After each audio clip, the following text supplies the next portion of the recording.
Growing Up on a Farm in Kentucky. Stories by Stan Schmidt. Episode 13.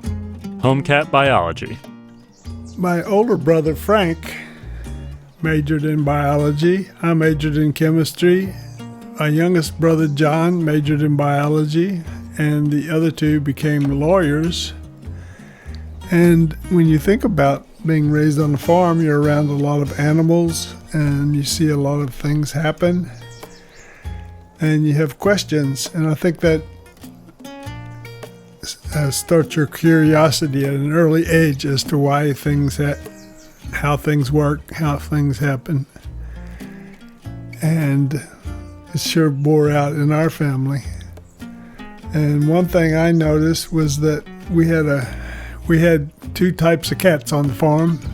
We had our home cat, which was always around the house, and then we had barn cats, which wandered in from the fields and people dropped them off, and we had many more cats in the barn, and we liked that because they killed the mice that ate the strings, cut the strings on the baled hay. When you pick up a bale of hay, it would fall apart because the strings were cut by mice, and my dad liked to have a lot of cats around, so he would give them milk every day.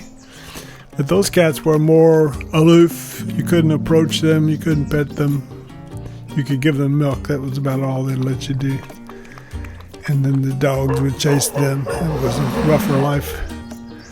Our home cat was always there, but my mother wouldn't let any animals in the house because she was cleaning all the time and she didn't want to have to do that extra work.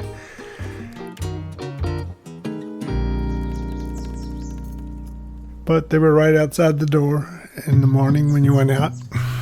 And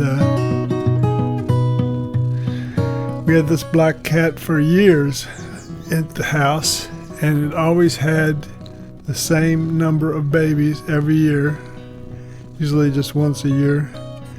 She would have 3 babies, and they would grow up around, and they would stay around the house with the mother. And then when they reached full size, they would usually wander off and die for some unknown reason. And that was we talked about that a lot at the kitchen table and what was happening, and we never knew, but it was a curiosity.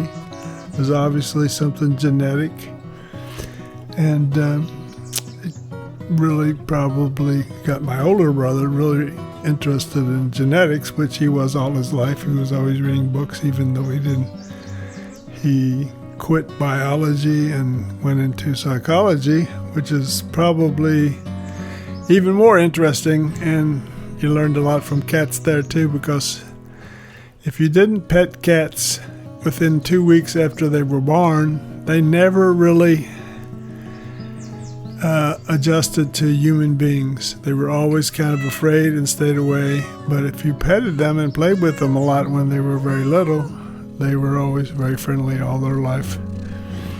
And we would find cats in the hayloft that were like 2 or 3, maybe a month old, and they would never trust a human being. They would try to claw you and spit, and you just knew that they were afraid of you, but you got to them too late. So that was very interesting from a psychology as well as a biology point of view.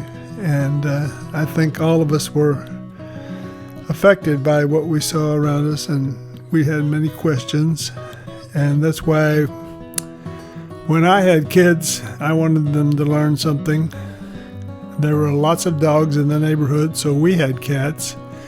And then I thought, well, you can learn a lot from chickens too, because we always had 200 chickens on the farm, and they had peculiar behaviors, totally different than cats and dogs. And so I got a dozen chickens, and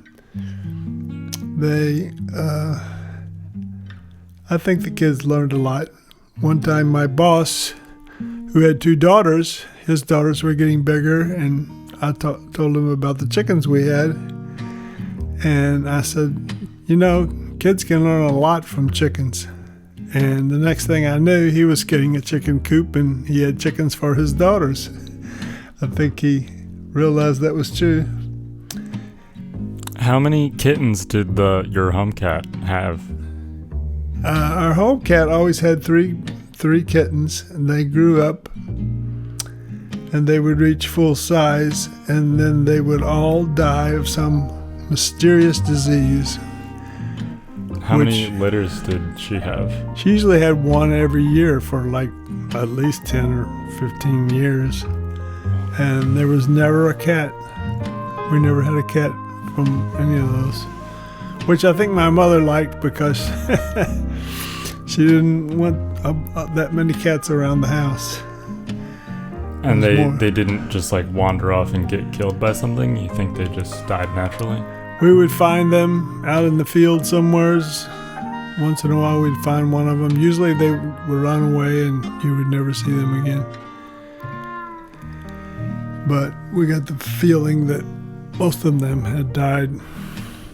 And that was a real curiosity, especially from a genetics point of view, because we kind of saw that they were healthy, they looked healthy, and we thought there must be some genetic key that just turned at a certain age and cut off their metabolism or something. But we didn't know what it was, so what a curiosity to stimulate.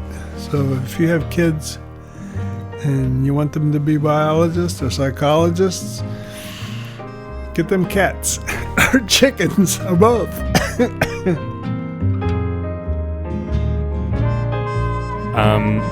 What story do you want to start with then? Well, I guess we'll do the cat one. That's the next one on there. What are you talking about? I did our home cat. Oh, that one? 3 babies. So, start with this home cat. What is a home cat? Oh, as opposed to a barn cat? Yeah. Night and day.